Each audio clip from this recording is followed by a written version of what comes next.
Queridos, nós também estamos chegando nessa reta final da nossa temporada, na nossa última temporada, a 5ª temporada, Paixão e Glória, da série 4 Olhares. Nós já estamos preparando a próxima série, será no livro de Atos, e estaremos acompanhando toda a descrição de Lucas no livro de Atos, de como a igreja se desenvolveu depois da morte e ressurreição de Jesus. Mas ainda temos alguns episódios aqui, e hoje é o nosso episódio de número 8 da série 4 Olhares, na sua última temporada, Paixão e Glória. Nós vamos falar sobre os julgamentos do Redentor. E você vai entender porque eu estou usando a palavra no plural, os julgamentos, e não o julgamento do Redentor. Para isso, eu convido você a abrir a palavra de Deus no Evangelho de João, capítulo 18, onde nós vamos acompanhar a leitura da palavra de Deus. Tanto você que está aqui, como você que está nos acompanhando nos canais oficiais da IP Tambaú, no YouTube, no Facebook, e também com o nosso irmão Rafael nos ajudando ali na transmissão no Instagram do nosso perfil parceiro, que é o CS Lewis BR. Então você que está no Instagram, no YouTube, no Facebook, pode abrir também a palavra de Deus no Evangelho de João, capítulo 18, a partir do verso de número 12. 18, 12. Ainda bem que vocês estão sentados, porque a leitura vai ser longa, nós não vamos ler em pé. Mas você que está aí em casa, abra, porque eu preciso ler esse texto inteiro para que você compreenda. É dos 4 olhares o mais detalhista, é dos 4 olhares aquele que coloca mais detalhes que os outros 3, Mateus, Marcos e Lucas, não colocam, e, portanto, eu escolhi para que você possa ter uma visão geral. Então, abra aí João capítulo 18, eu não tenho problema de fazer um sermão menor do que eu vou falar, desde que a palavra tenha mais tempo na leitura, porque ela é que importa realmente. Diz assim a palavra de Deus. Nós estamos começando o momento em que Jesus, tendo sido preso naquela noite da quarta para a quinta-feira, ele a partir dali, preso e julgado. João capítulo 18, verso 12. Assim a escolta, o comandante e os guardas dos judeus prenderam Jesus, manietaram-no e o conduziram primeiramente a Anás, pois era sogro de Caifás, sumo sacerdote daquele ano. Continua a palavra. Ora, Caifás era quem havia declarado antes aos judeus ser conveniente morrer um homem pelo povo. Isso ele se refere a um fato anterior, quando Caifás afirmou essa coisa, que acabou profetizando a morte de Jesus. Simão Pedro e outro discípulo, que provavelmente é o autor desse evangelho, João, seguiam a Jesus, e sendo este discípulo, João, conhecido do sumo sacerdote, entrou para o pátio onde Jesus estava. Pedro, porém, ficou do lado de fora, junto à porta. Saindo, pois, o outro discípulo, que era conhecido do sumo sacerdote, ele evita dizer o próprio nome, talvez por modéstia, falou com a encarregada da porta e levou a Pedro para dentro. Então a criada encarregada da porta perguntou a Pedro: não és tu também um dos discípulos desse homem? Não sou, respondeu ele. Ora, os servos e os guardas estavam ali naquele pátio, tendo acendido um braseiro por causa do frio, e aquentavam-se. E Pedro estava no meio deles, aquentando-se também. Então o sumo sacerdote, do lado de dentro da casa, interrogou a Jesus acerca dos seus discípulos e da sua doutrina. Declarou-lhes Jesus: eu tenho falado francamente ao mundo. Ensinei continuamente, tanto nas sinagogas como no templo, onde todos os judeus se reúnem, e nada eu disse em oculto. Por que me interrogas? Pergunta aos que ouviram o que lhes falei, bem sabem eles o que eu disse. Dizendo ele isso, um dos guardas que ali estavam deu uma bofetada em Jesus, dizendo: é assim que falas ao sumo sacerdote? Replicou-lhe Jesus: se falei mal, dá testemunho do mal que eu falei. Mas se eu falei bem, por que me feres? Então Anás o enviou manietado à presença de Caifás, que era o sumo sacerdote, seu genro, naquele ano. Lá estava Simão Pedro, e agora a narrativa volta para o pátio. Lá estava Simão Pedro aquentando-se, junto àqueles guardas que ali estavam. E lhe perguntaram: és tu, porventura, um dos discípulos dele? E ele negou e disse: eu não sou. Depois um dos servos do sumo sacerdote, parente daquele a quem Pedro tinha decepado a ovelha, que tinha por nome Malco, perguntou: não te vi eu no jardim com ele? E de novo Pedro o negou, e no mesmo instante cantou o galo. Os outros evangelistas dizem que, nesse período, Pedro jurou, dizendo: que eu seja castigado, ou alguma coisa parecida com essa, se eu estiver mentindo. E ele nega Jesus, como Jesus havia predito, e os outros evangelistas registram que então Pedro, lembrando das palavras de Jesus, saiu dali e chorou amargamente. Depois levaram Jesus da casa, a cena volta agora para Jesus, depois levaram Jesus da casa de Caifás para o pretório, o lugar que era o lugar da guarnição romana em Jerusalém, onde também o governador de Jerusalém, o governador da Judéia, chamado Pôncio Pilatos, ficava. E era cedo de manhã, ainda da quinta-feira.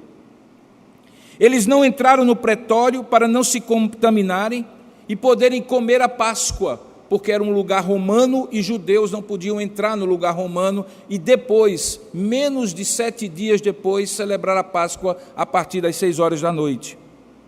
Então Pilatos foi quem saiu para lhes falar e lhes disse: que acusação trazeis contra este homem? Responderam-lhe: se este não fosse malfeitor, não te entregaríamos. Replicou-lhes, pois, Pilatos: tomai-o então vós outros e julgai segundo a vossa lei. Responderam-lhe os judeus: a nós não nos é lícito matar ninguém. E de fato não eram, só os romanos, e particularmente o governador é que tinha esse poder. Mas ao falar isso, diz o texto, para que se cumprisse a palavra de Jesus, significando o modo porque havia de morrer. Tornou Pilatos a entrar no pretório, chamou Jesus e então lhe perguntou: és tu o rei dos judeus? Respondeu Jesus: vem de ti essa mesma pergunta, vem de ti mesmo esta pergunta, ou a ti disseram outros a meu respeito? Replicou Pilatos: porventura eu sou judeu? É a tua própria gente, os teus principais sacerdotes que te entregaram a mim. Que fizeste? Respondeu Jesus: o meu reino não é deste mundo. Se o meu reino fosse deste mundo, os meus ministros se empenhariam por mim, para que não fosse eu entregue aos judeus, mas agora o meu reino não é daqui. Então lhe disse Pilatos: logo tu és rei. Respondeu-lhe Jesus: tu dizes que sou rei. Eu para isto nasci, para isto vim ao mundo, a fim de dar testemunho da verdade. Todo aquele que é da verdade, ouve a minha voz. Perguntou-lhe Pilatos: o que é a verdade? Tendo dito isto, voltou aos judeus e lhes disse: eu não acho nele crime algum. Mas é costume entre vós que eu vos solte alguém por ocasião da Páscoa. Quereis, pois, que vos solte o rei dos judeus? Então gritaram todos novamente: não, este não, mas Barrabás. E o texto diz que Barrabás era salteador. Então por isso Pilatos tomou a Jesus e mandou açoitá-lo. E os soldados, tendo tecido uma coroa de espinho, puseram-lhe na cabeça, vestiram-no com um manto de púrpura. Chegavam-se a ele e diziam: salve, rei dos judeus, e davam-lhe bofetadas. Outra vez saiu Pilatos e lhes disse: eis que eu vos apresento, para que saibais que eu não acho nele crime algum. Saiu, pois, Jesus trazendo a coroa de espinhos e o manto de púrpura, e então disse-lhe Pilatos: eis o homem. E ao verem-no, os principais sacerdotes e os seus guardas gritaram: crucifica-o, crucifica-o. Disse-lhes Pilatos: tomai vós outros e crucificai-o, porque eu não acho nele crime algum. É a terceira vez que Pilatos diz isso. Responderam-lhe os judeus: nós temos uma lei, e de conformidade com a lei ele deve morrer, porque a si mesmo se fez filho de Deus. Pilatos, ouvindo tal declaração, ainda mais atemorizado ficou, e tornando-o a entrar no pretório, perguntou a Jesus: de onde és tu? Mas Jesus não lhes deu resposta. Então Pilatos o advertiu: não me respondes? Não sabes que tenho autoridade para te soltar e autoridade para te crucificar? Respondeu Jesus: nenhuma autoridade tu terias sobre mim, se de cima não te fosse dado. Por isso quem me entregou a ti, maior pecado tem.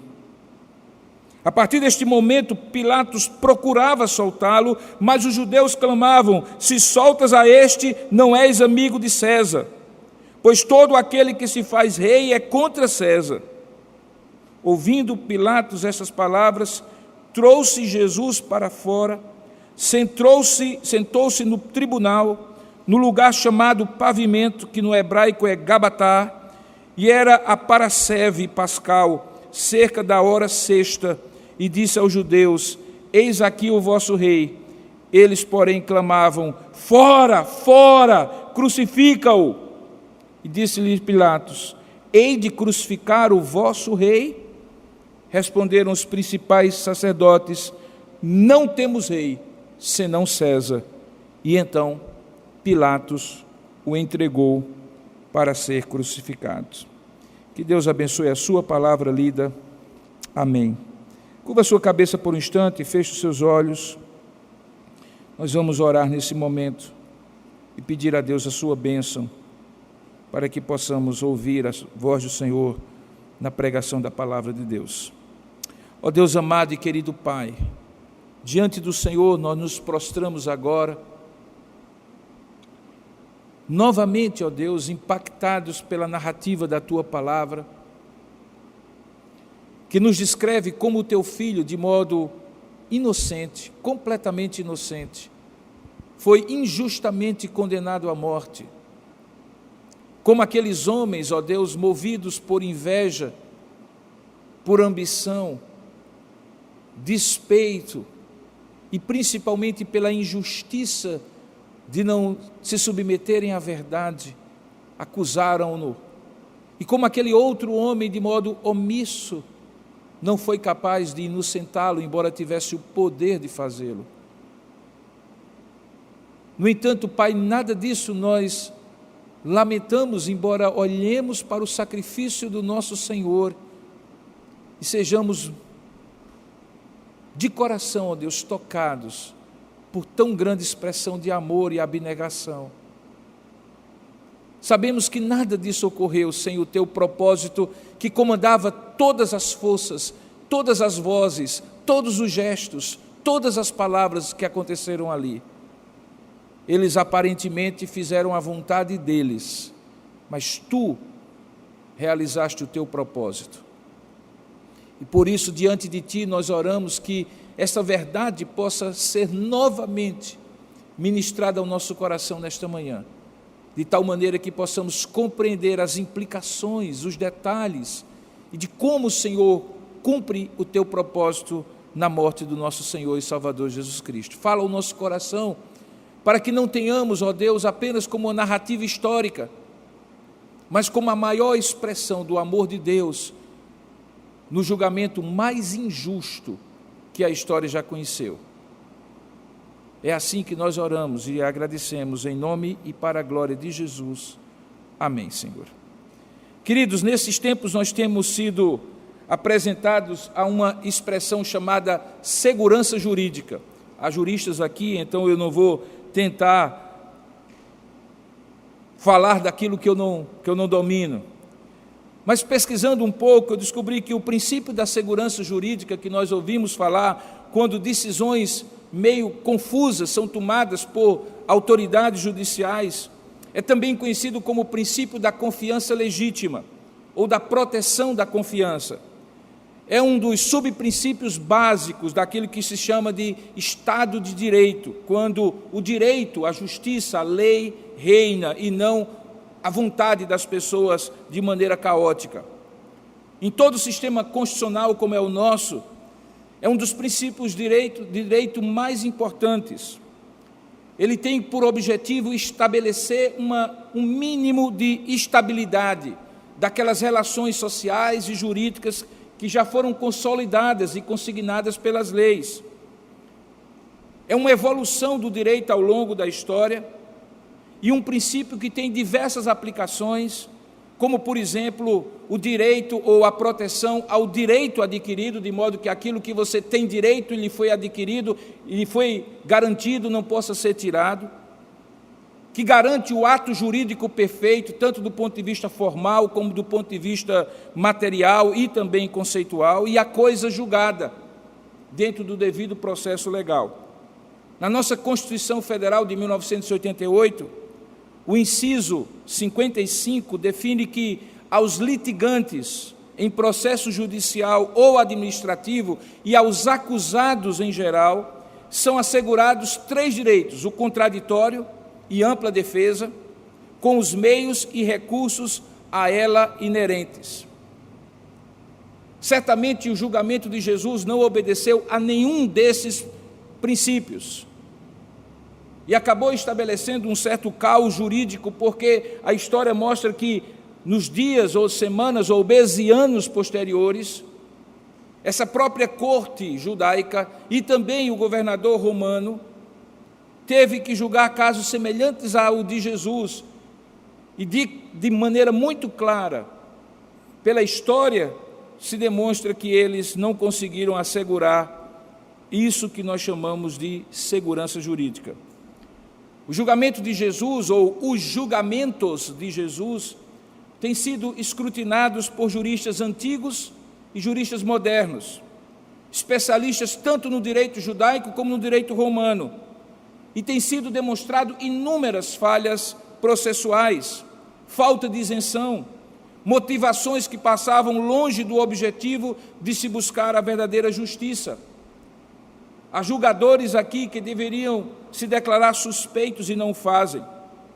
E nesse episódio, que é o mais importante da história, tudo isso fez com que homens descumprissem esses princípios que já estavam presentes anos antes no direito romano e no direito judaico, e acabaram por condenar o inocente dos crimes a ele imputados. Porém, mais importante do que tudo isso, como eu orei, por meio dessa inominável injustiça, Deus acabou por cumprir o seu propósito redentivo. Os 4 evangelhos, ou os 4 olhares, como nós estamos chamando, contam mais ou menos na mesma sequência, com um ou outro detalhe diferente, tudo aquilo que aconteceu naqueles dias, embora é possível que alguns outros aspectos não tenham sido registrados. Essa maneira de olhar de 4 perspectivas diferentes acaba enriquecendo a nossa compreensão e nos dando uma amplitude maior para olhar o que aconteceu. O julgamento de Jesus é claramente o julgamento de um homem inocente, independentemente do aspecto espiritual de estar cumprindo o propósito de Deus. Ele é condenado à morte de maneira injusta, mas, na verdade, como nós iremos ver, os verdadeiros condenados nessa história não passam ao largo de ser Jesus. São os acusadores e os julgadores que o condenaram à morte. A evidência dos fatos e a história posterior coloca no lixo da história homens como Pilatos, Anás e Caifás, aqueles soldados romanos e aqueles judeus da assembleia maior daquela nação, chamada Sinédrio, os principais sacerdotes, anciãos e líderes do povo, escribas da lei. E coloca Jesus, por meio desse julgamento injusto, e mais do que tudo, por meio do seu propósito redentivo, como aquele que divide a história entre antes e depois dele. Portanto, a história mostra que de um julgamento injusto, quem foi condenado, na verdade, foi absolvido pela história, e quem julgou e acusou, na verdade, foi condenado pela história. Vocês estão me ouvindo falar de julgamentos de Jesus e não de julgamento de Jesus, como normalmente as pessoas falam. É porque, como ficou claro, ele foi julgado por judeus e pelos romanos. Curiosamente, duas das culturas que passaram para a história como as maiores defensoras da justiça no mundo antigo. A lei de Moisés é a lei mais avançada da sua época, superando em estatutos jurídicos até o famoso Código de Hammurabi. E o direito romano ainda hoje é base para todo o direito ocidental. E apesar disso, romanos e judeus entram num conluio por meio dos seus representantes para julgar de maneira injusta e condenar de maneira injusta a Jesus Cristo. Quando nós olhamos os relatos dos 4 olhares, Mateus, Marcos, Lucas e João, nós vamos ver que os 2 julgamentos, o julgamento judaico e o julgamento romano, ocorre em 3 etapas cada um deles. No Evangelho de João, que eu propositadamente li como uma das narrativas, alguns desses lugares não são citados, estão no livro de Marcos, Mateus e Lucas. Mas é o único que descreve que antes de Jesus ser julgado pelo sumo sacerdote, que era o titular do sacerdócio na época, chamado Caifás, ele se apresentou primeiro a Anás, um verdadeiro déspota nepotista, que durante a sua vida não apenas foi sumo sacerdote, mas colocou nada mais, nada menos do que 6 parentes diretos, dos quais 4 eram seus filhos no alto sacerdócio. E que se tornaram um homem violento, rico, explorando justamente aquele comércio do templo que Jesus, com um azarrogue, expulsou da esplanada do templo de Jerusalém. Esse era o homem isento, a quem se apresenta pela primeira vez Jesus. Esse julgamento judaico, que ocorre primeiro do que o julgamento romano, ocorre em 3 lugares diferentes. Na quinta-feira, lembra, Jesus foi preso na noite da quarta para a quinta-feira no Getsêmani, como eu falei domingo passado. Quando ele é preso, à noite ainda, ele é levado diante de Anás, que tinha sido o sumo sacerdote anterior, mas que era, na verdade, a eminência parda ali daquele lugar, que dominava sobre o seu genro Caifás, como eu falei, um déspota tirano e que havia enriquecido pela religião, e só depois ele é levado diante de Caifás. Essa audiência diante de Anás, que nós acabamos de ler, é registrada exclusivamente por João. Mateus, Marcos e Lucas não contam esta parte do julgamento de Jesus. Ainda na quinta-feira, durante o dia, Jesus sai da casa de Anás, um lugar irregular, ilegal, à noite, contrário a todas as normas do direito romano e do direito judaico, onde ele começou a ser interrogado, e como vocês viram, debaixo de castigos físicos ou do que chamaríamos hoje de tortura. Jesus é então levado perante o sinédrio, que era dirigido naquela época por Caifás. Eu já expliquei aqui que o sinédrio naquela época, apesar daquela região estar sob domínio romano, era a mais alta corte de Israel. Julgava questões religiosas e questões legais da lei judaica. E só não tinha poder de matar, porque isto, segundo o direito romano, era prerrogativa de César, ou de quem ele dava procuração, sendo Pôncio Pilatos o governador com procuração para isso na Judéia.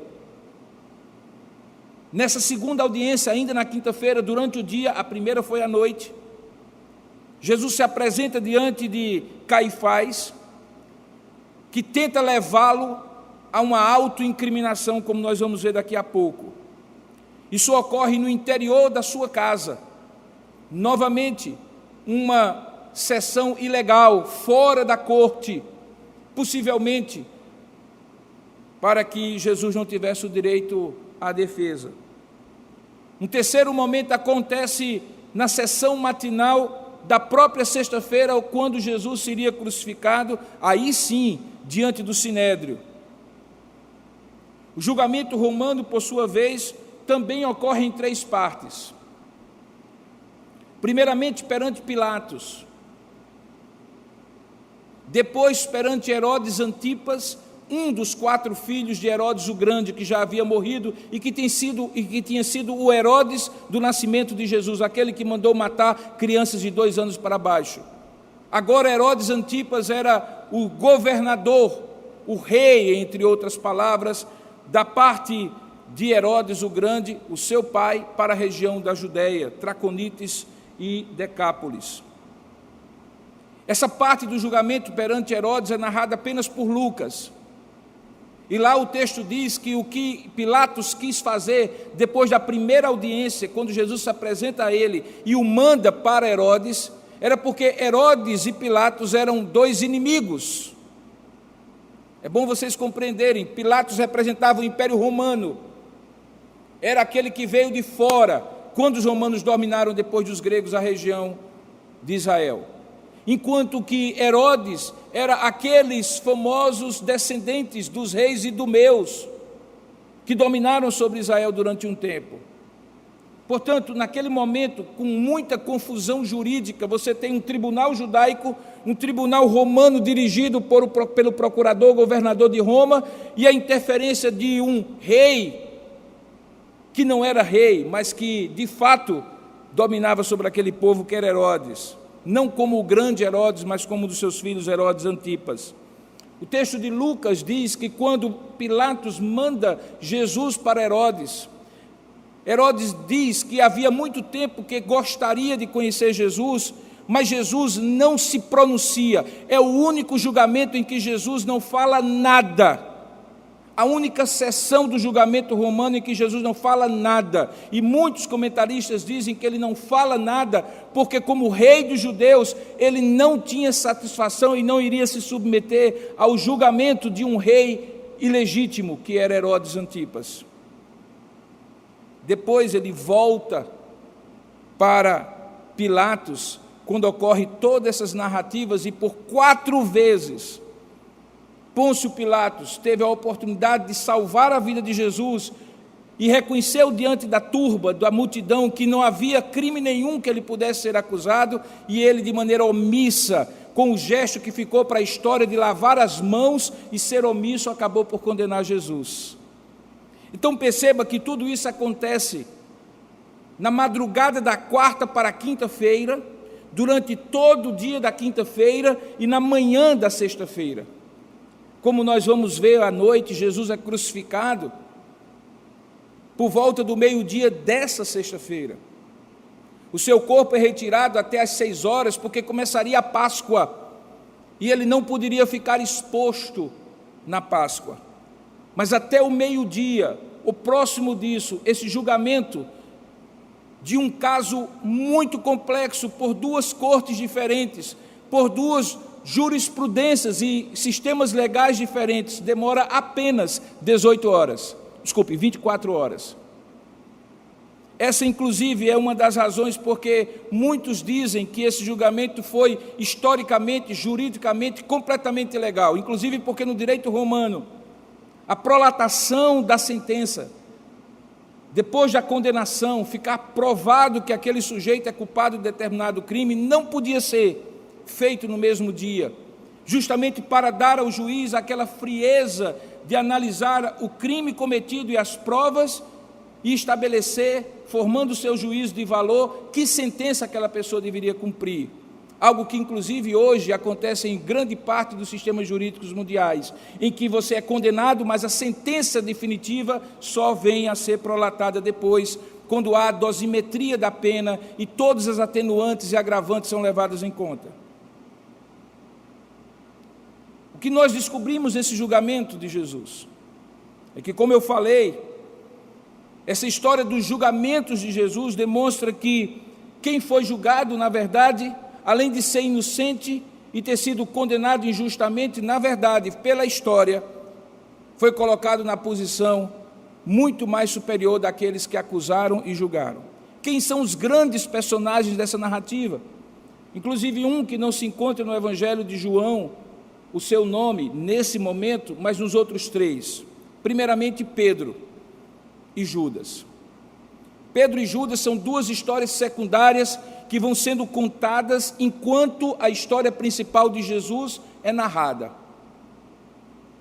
Não nesse texto, mas no texto de Lucas, é dito que Judas, depois da prisão de Jesus, tomado por remorso, volta àqueles principais sacerdotes com as suas 30 moedas de prata e tenta devolver.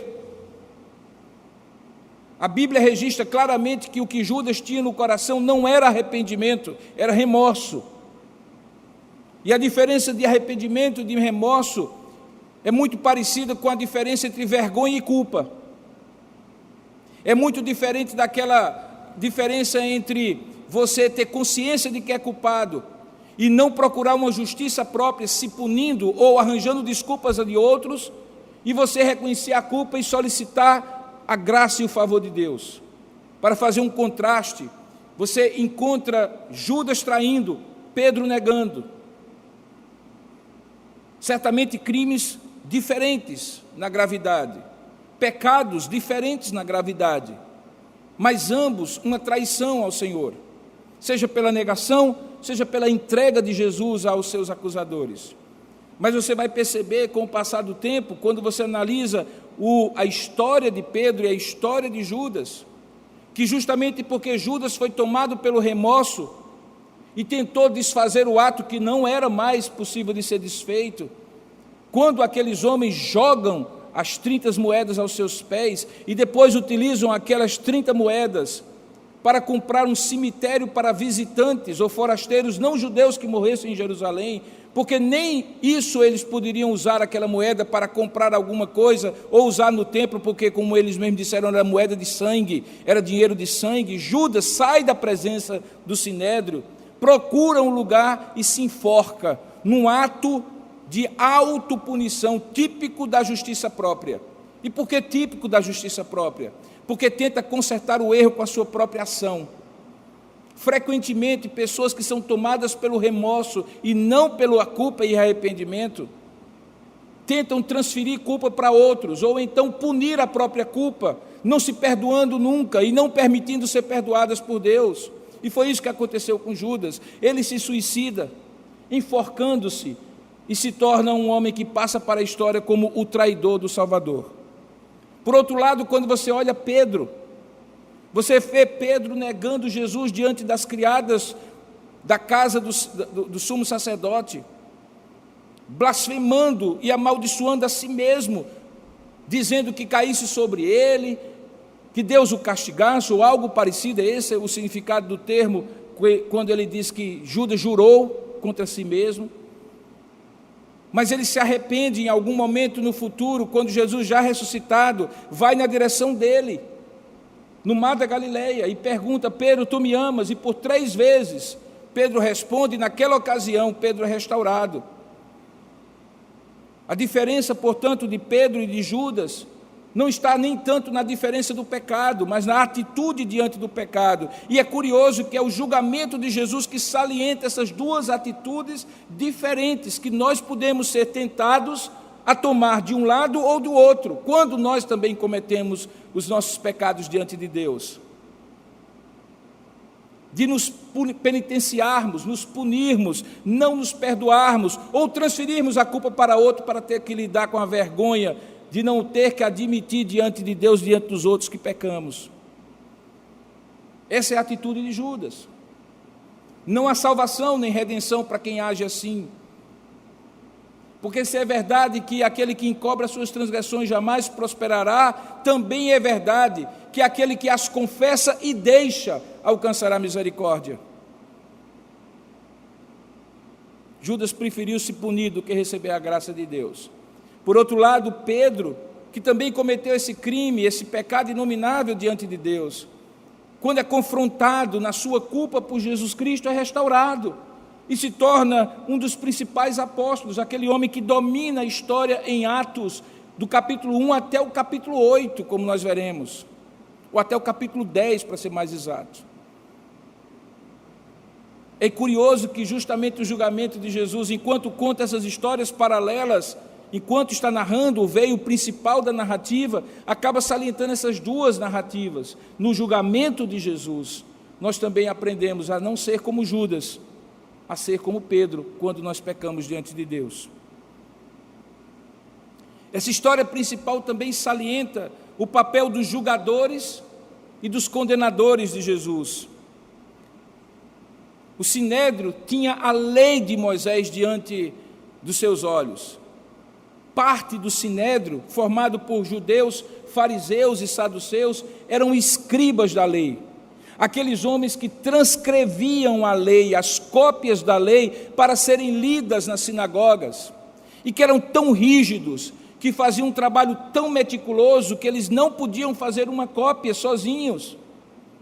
Havia sempre duas pessoas que copiavam a mesma escritura e um terceiro que fazia a revisão. E como nós aprendemos, quando eventualmente um erro de caligrafia ou um erro de letra mesmo era tomado, uma palavra era omitida, aquela cópia inteira, pouco importava se tinha 6, 7 metros daquele papiro ou daquele pergaminho, era inutilizada, cortada e jogada fora, para que nenhuma parte da lei pudesse ser de maneira omitida, levando pessoas ao erro. Essa é uma das razões que naquela ciência chamada manuscritologia, nós temos absoluta certeza, com as mais de 6.000 cópias que nós temos da Escritura Sagrada, que um tio e um iota, as letras pequenas, as marcas menores do alfabeto hebraico, foram lá consignados. E o que nós temos hoje no texto é de fato uma expressão daquela história das cópias que foram feitas. Não temos os originais, mas as cópias eram tão meticulosas que era virtualmente impossível que uma parte fosse omitida, que uma parte fosse mudada, porque era uma revisão contínua daqueles homens. Ora, quem lê, e principalmente quem escreve a lei de Moisés, como eles escreviam, diuturnamente, sabiam o devido processo legal. Sabiam que nenhuma acusação poderia ser feita contra alguém que não tivesse pelo menos 2 ou 3 testemunhas. Eles conheciam a lei moral que dizia: não dirás falso testemunho. E quando alguém acusava outrem, se não tivesse provas, ele receberia a punição de volta por ter dado um falso testemunho. Eles sabiam que não poderiam formar juízo antes das evidências serem apresentadas para eles. Aquilo que os juristas hoje chamam de julgar segundo os autos, e não segundo as impressões ou opiniões prévias. Porque se você as tiver, você deve dizer que é suspeito. Se você tiver interesses ou ligações com os acusados ou aqueles que estão acusando. E apesar disso, essa lei, esta corte, formada pelos juristas mais capacitados em Israel, conseguem cometer erros crassos de processo. Veja, só alguns que eu anotei. Prisões e julgamentos à noite eram ilegais. O lugar não poderia ser na casa do sumo sacerdote. Os procedimentos assodados, rápidos, privaram a defesa da legítima defesa. O uso de testemunhas falsas, como o próprio Evangelho diz, que não conseguiram criar um conceito ou um consenso coerente. Lucas fala isso, que as testemunhas que apresentaram a Jesus, ou que se apresentaram acusando Jesus, acusaram Jesus de várias coisas, mas todas elas sem nenhum fundamento. Pegaram uma palavra que Jesus havia dito no início do seu ministério, que destruiria o templo e reconstruiria em 3 dias, e que ele repetiu já aqui nessa semana da paixão, e tiraram do contexto e disseram que ele estava blasfemando contra Deus. Como a blasfêmia não era uma pena, ou não era um crime, melhor dizendo, que romanos pudessem julgar, eles tiveram que fazer todo um malabarismo jurídico, e por isso o sumo sacerdote Caifás instiga Jesus para que Jesus diga algo que ele possa provar. Toda a questão de Jesus dizer se era rei ou não, era para colocá-lo em rota de colisão contra César, porque aí sim Pôncio Pilatos poderia julgá-lo por sedição e rebelião contra César. Eles chegam a dizer que Jesus havia proibido os seus discípulos de pagar tributo a César, esquecendo que em um determinado momento apresentaram uma moeda a Jesus, e Jesus disse: de quem é a efígie, ou a éfige? De César. Então dai a César o que é de César, dai a Deus o que é de Deus. E apesar disso, eles usam essa acusação falsa. Mas quem eram esses homens? Não era eu, que sou um leigo, nem você. Eram os principais juristas em Israel, os homens que conheciam a lei de Moisés, todos os devidos processos, porque, se você não sabe, toda aquela parte que nós chamamos de lei, não é apenas os 10 mandamentos, mas o Código Civil, o Código Penal, o Código Ambiental, o Código de Processo Civil e de Processo Penal, que estão lá no Antigo Testamento, que dizia tudo como tinha que ser feito, e eles conheciam. Então o julgamento de Jesus mostrou que esse sinédrio tinha motivações tortuosas, procedimentos irregulares foram cometidos para fazer com que aquela sentença, que nem podia ser prolatada no mesmo dia do julgamento, fosse a morte. Perceba que quando eles se apresentam diante de Pilatos, e Pilatos diz: julgai vós mesmos, segundo a vossa lei, eles já dizem o que eles querem, eles estão dizendo assim: mas nós não podemos matá-lo, não podemos condená-lo à morte. Ora, se eu chego diante de um juiz para fazer uma acusação, eu não posso já pressupor que o juiz me condenará ou condenará o acusador a uma determinada sentença.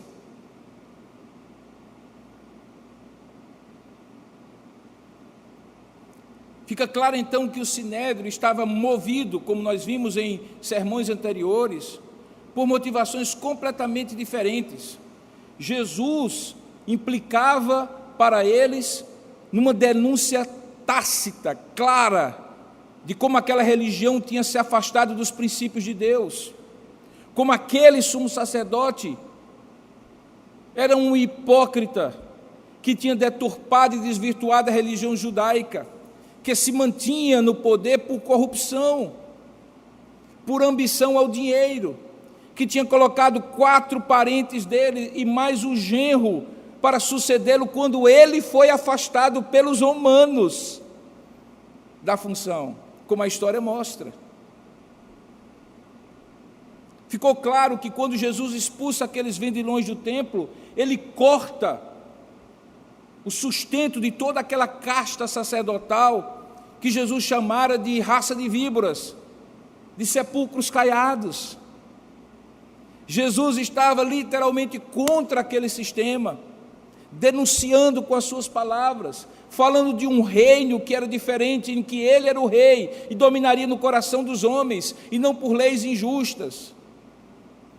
Perceba então que aqueles homens julgaram Jesus, não movidos pela reta justiça, mas julgaram Jesus por motivações tortuosas. E o que dizer de Pilatos?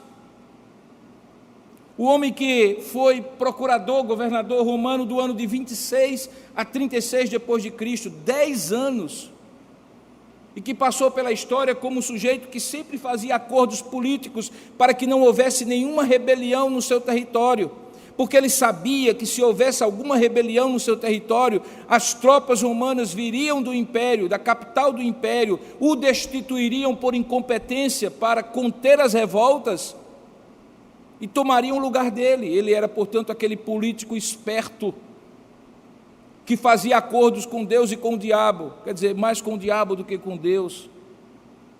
E naquela hora que diante dos judeus ele tinha formado um juízo de valor de que Jesus não era culpado, apesar de saber disso, como um dos outros evangelhos diz, apesar da sua esposa chamá-lo e dizer assim: não te metas com esse justo, porque ontem à noite eu tive um sonho. Ele passa ao largo de tudo isso e praticamente por omissão completa entrega Jesus àquela turba que 7 dias antes estava dizendo: Hosana bendito que vem em nome do Senhor, mas que naquela quinta-feira, sexta-feira pela manhã, dizia: crucifica-o, crucifica-o, crucifica-o. Era uma turba ignorante, do tipo que às vezes vemos na história, manipulada por líderes que colocam uns contra os outros, que manipulam narrativas e que deixam o povo dominado por narrativas, sejam elas quais forem, de maneira cega, como uma massa de manobra em uma determinada direção. E foi isso que aconteceu naquele julgamento perante Pilatos. Quando você vê esse processo aqui, de uma perspectiva de psicologia de grupos, você percebe a manipulação das palavras, o poder que aquele povo, como uma só unidade, é levado a pressionar a Pilatos pelas indicações de medo, de culpa, que os líderes religiosos colocam na mente deles. Eles se tornam uma turba e pedem a Jesus: crucificam, mas eram eles que tinham visto Jesus curar, Jesus falar do reino, do amor. Mas tudo isso passa, e porque Pilatos não foi homem o suficiente, como nós diríamos na nossa linguagem, para simplesmente dizer àqueles homens que, não tendo visto nenhum crime neles, soltá-lo. Porque eles só tinham uma acusação no Sinédrio de blasfêmia, e os romanos não condenariam. Lucas capítulo 23, no verso 2, diz que eles levaram Pilatos a ser induzido a uma acusação de rebelião e sedição contra o Império Romano, mas que ficou claro na própria mente de Pilatos que nada tinha a ver com isso, e apesar disso, Pilatos não solta Jesus. Do que nós, então, estamos falando nessa manhã, queridos? De 3 verdades que eu gostaria que ficasse muito clara na sua mente. A primeira delas é que, do ponto de vista humano, Jesus não poderia ter sido acusado, nem condenado, porque ele era absolutamente inocente. Tanto pelo devido processo legal, na corte judaica ou na corte romana, Jesus não havia cometido nem os crimes, nem os pecados que lhe foram imputados. E isso é importante por uma única razão, irmãos. É porque se um só dos pecados que a ele foram imputados, pelos homens, pelos judeus e pelos romanos, ficasse provado, ele não poderia ser o nosso Redentor. O julgamento de Jesus está registrado nesses 4 olhares, para que eu e você possamos compreender o que Hebreus vai falar lá no futuro, que diz que o sumo sacerdote, que se compadece das nossas fraquezas, o nosso sumo sacerdote, não tem pecado algum, embora tenha sido tentado em todas as coisas, porém sem pecado. E por que isso era importante? Porque ele seria o Cordeiro de Deus que tiraria o pecado do mundo, só e exclusivamente só, se ele não tivesse pecados, ele mesmo cometido. Ele tinha que ser inocente, puro, imaculado, exatamente como aquele cordeirinho de 1 ano, macho e sem defeitos, que em toda Páscoa era sacrificado, e no dia do Yom Kippur também, no dia da expiação. Aquele cordeirinho puro e sem defeito, imaculado, macho, perfeito na sua concepção física, representava simbolicamente esse Cordeiro de Deus, sem culpa, sem pecado, inocente. E o julgamento demonstra que ele sim, diante de homens e diante de Deus, não tinha pecado algum. Por isso esse julgamento é registrado com essa riqueza de detalhes, para que fique claro que o julgamento de Jesus foi vicário, que a morte de Jesus foi vicária. E o que significa essa palavra vicário? Significa substitutório, ou em substituição a alguém. O poder da redenção de Jesus está no fato de que ele pagou em meu lugar os pecados que eram meus e não dele. O julgamento prova que ele não tinha pecado para pagar. E por que ele morreu? Ele morreu porque os pecados que eu e você tínhamos para pagar, ele tomou sobre si as nossas dores, e o castigo que nos traz a paz estava sobre ele, como diz Isaías 53. Foi imputado a ele os pecados que são nossos, daqueles do passado e do futuro que ainda haverão de nascer. Isso de maneira que, por meio da obediência de Paulo escreve aos Romanos, a justiça de Deus seja imputada a muitos, da mesma maneira que pelo pecado de Adão, o pecado passou a todos, e por isso todos são pecadores. Para isso é preciso demonstrar nos 4 olhares que o julgamento de Jesus foi absolutamente injusto e que ele não merecia a condenação porque não havia cometido pecado algum. Segunda razão porque essa história toda está sendo contada e que é importante para mim e você entender hoje, é para mostrar que no julgamento de Jesus, outras histórias envolvidas revelam o tipo de atitude que nós podemos e devemos ter em relação aos nossos pecados e à salvação que Ele nos oferece. E aí os 2 tipos são Judas e Pedro. É como se o narrador quisesse mostrar, olha, enquanto Jesus está morrendo por nós no Calvário, veja qual é a atitude de Judas, veja qual é a atitude de Pedro. Nenhum dos 2 é justo. Todos os 2, ambos, foram pecadores. Mas enquanto um sentiu remorso, cometeu suicídio para expiar a própria culpa, algo que tirava a possibilidade da graça de Deus lhe alcançar, outro chorou amargamente, reconheceu a sua culpa e foi restaurado. É assim que vocês devem agir e não como Judas. A história, portanto, do julgamento demonstra que no meio do julgamento de Jesus, entremeado com a narrativa principal, que é a narrativa do julgamento de Jesus, estão simbolicamente também a minha vida e a sua vida. O papel de sermos pecadores como Pedro, negarmos muitas vezes a nossa filiação, a nossa lealdade para com Deus, mas nos arrependermos e sermos restaurados, para não sermos pecadores como Judas, que se afastam da graça de Deus. E por isso essa narrativa mistura relatos, que são relatos da história principal, com aquilo que está acontecendo em outra cena com Judas, em outra cena com Pedro. E finalmente, essa narrativa é contada dessa maneira, para que fique claro a expressão maior do amor de Deus, de como Jesus Cristo, seu Filho, enviado por Ele para a nossa redenção, tendo todo o poder e autoridade para subverter essa injustiça, não faz, e não faz de maneira pacífica e passiva, diante dos seus acusadores e dos seus injustos julgadores, por uma única razão, por amor a mim e por amor a você. O julgamento de um inocente que tem poder para provar a sua inocência, e mais do que isso, tem poder para não ser preso, tem poder para destruir a vida daqueles que estão julgando e condenando, e não o faz, é a maior prova, queridos irmãos, de um amor maior do que o amor à própria vida. Lembram que em algum momento Jesus diz assim: a minha vida eu dou-a voluntariamente, ninguém me tira, eu a dou e tenho o poder de dar e tomar de volta. Mas naquele momento da cruz, ele resolveu não usar o poder que ele tinha, a autoridade que ele tinha, desde o momento em que ele é preso. Lembra?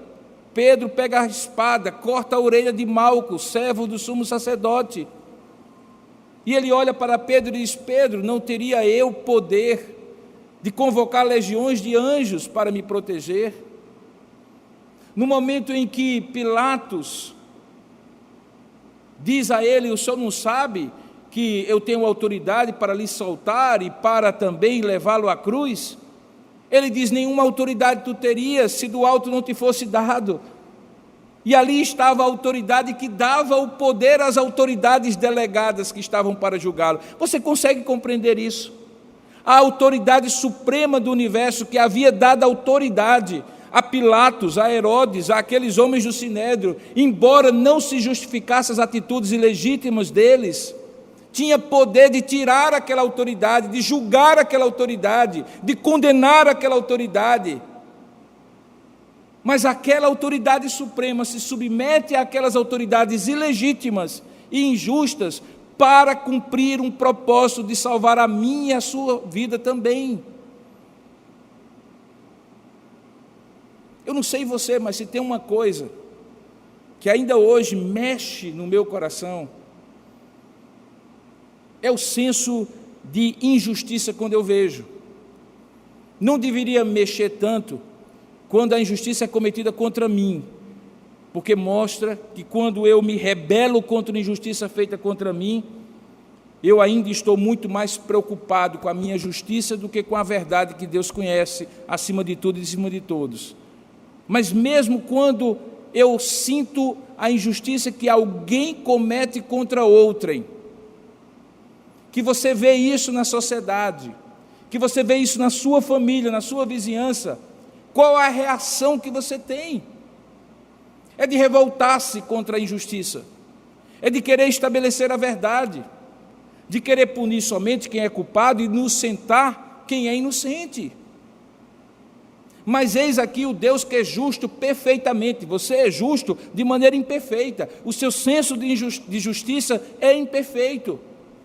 Mas eis aqui o Deus que é totalmente justo, perfeitamente justo, e apesar disso, Ele se submete a toda injustiça cometida contra Ele, para que por meio dessa injustiça, a justiça de Deus fosse imputada a você, por amor a você. Quando alguém perguntou a Paulo, certamente em uma das suas interlocuções, qual é a prova do amor de Deus que você tanto fala? Ele disse: Deus prova o seu amor para conosco pelo fato de ter Cristo morrido por nós, quando nós ainda éramos pecadores. Nós nem merecíamos, na verdade nós nem tínhamos nascido, e aqueles que ali estavam também não, os discípulos que tinham fugido e abandonado, Pedro que havia negado, Tomé que depois duvidaria da sua ressurreição. Foi por eles, foi por mim, foi por você. A história dos julgamentos de Jesus, portanto, demonstram de maneira cabal, culminando com a cruz, a expressão maior do amor de Deus para conosco. Eu me revoltaria, você se revoltaria, eu faria tudo para não ser julgado e condenado, sendo eu inocente.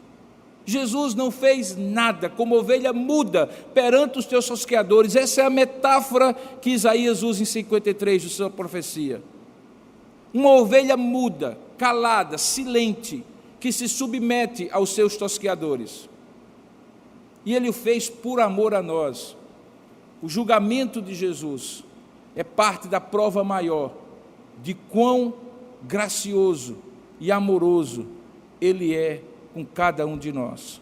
Quando lemos essa história, embora possamos nos detalhar e nos deter em todos os erros cometidos, no devido processo jurídico, que não foi seguido, nós olhamos por trás de todas essas histórias, nos bastidores da grande história da redenção, que Deus está ali fazendo acontecer, tendo decretado antes da fundação do mundo, e olhamos, sim, pela injustiça, a justiça foi feita.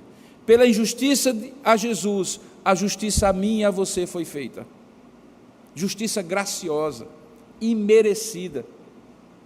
Jesus não morreu por nós, assumindo o nosso lugar, porque nós éramos justos, e se nós fôssemos julgados, seria cometido injustiça contra nós. Jesus morreu no nosso lugar, assumindo a injustiça do julgamento, justamente porque Ele era justo e podia fazer isso, em favor daqueles que, sendo injustos, é que deveriam estar lá sendo condenados. Você consegue entender isso, meu querido? Você consegue perceber isso? Essa não é uma história como Chapeuzinho Vermelho, não é um conto de carochinha. Essa é a história do julgamento mais injusto da história, mas também da maior expressão do amor de Deus para comigo e para com você. Quando eu olho essa história, eu me sinto pequeno. Quando eu nego o meu Salvador, quando eu traio o meu Redentor, quando eu não torno essa história a grande história da minha vida, e faço a minha existência, o meu trabalho, os meus estudos, o meu dinheiro e tudo que eu sou e tudo que eu tenho a serviço de outros conhecerem essa história, eu me sinto pequeno, muito pequeno. Mas ao mesmo tempo eu me sinto muito valioso, muito querido, muito amado. Deus me deu ao longo desses 50 e quase 56 anos de vida alguns amigos, não são muitos, são poucos. Uns já foram mais próximos, outros estão mais próximos atualmente. São amigos queridos, eu sei que eles fariam muita coisa por mim, se eu precisasse. Porque é assim que a gente espera de amigos, não é? Que amigos sejam amigos para toda hora. Mas eu duvido que um amigo seu desse o seu filho inocente em favor de você para que você não fosse condenado à morte. Eu duvido que ele fizesse isso. O maior amigo que você tem não daria a própria vida e muito menos a vida de um filho inocente para que você não fosse condenado. Por isso ele prendeu. Você está para ser condenado. Um amigo seu não iria diante do juiz e diria assim: está aqui meu filho, ele vai morrer no lugar dele. Nenhum amigo faria isso. Por isso Jesus em determinado momento disse que não há maior amor do que este, alguém dar a vida pelos seus amigos. Ele estava falando dele em relação àqueles discípulos, ele estava falando dele em relação a cada um de vocês. A história do julgamento de Jesus é tremenda, é maravilhosa, é algo que nem Shakespeare conseguiria imaginar, que os maiores literatos do mundo não conseguiriam escrever. Que Deus usou 4 homens com 4 olhares diferentes para registrar, para que hoje, 2 de maio de 2021, eu escutasse essa história de novo, você escutasse essa história de novo, e nós não pudéssemos sair daqui apenas dizendo: que sermão abençoado. Mas para que nós pudéssemos sair daqui dizendo assim: gente, como é que eu vivo a vida que eu vivo diante de uma história dessa? Como é que eu sou de Jesus só pela metade? Só aos domingos? Como é que eu faço o que eu faço, ou deixo de fazer o que eu devo fazer diante de uma história dessa? Ah, queridos, eu sei que esse tipo de convencimento e de consciência só o Espírito Santo pode dar a cada um de nós. Eu poderia passar o resto do dia inteiro aqui tentando persuadi-los a viver uma vida digna da vocação e do sacrifício que foi feito por vocês, e mesmo assim eu não seria capaz de convencê-los. Mas basta uma palavra só e um toque só do Espírito Santo para você entender essa história e dizer assim: a minha vida não pode ser essa que eu estou vivendo, a minha vida tem que ser uma vida em função dessa história. O meu trabalho tem que ser em função dessa história. A maneira como eu vivo na terra tem que ser em função dessa história. Eu não preciso ser pastor para viver em função dessa história. Eu posso ser apenas um cristão, mas se eu sou um cristão, eu tenho que viver em função dessa história, deste sacrifício, desta morte de um inocente em favor de muitos. Vamos orar juntos e pedir que isso aconteça, querido, porque é exatamente disso que nós estamos falando nesta manhã, que não faz sentido algum se não for em função dessa história.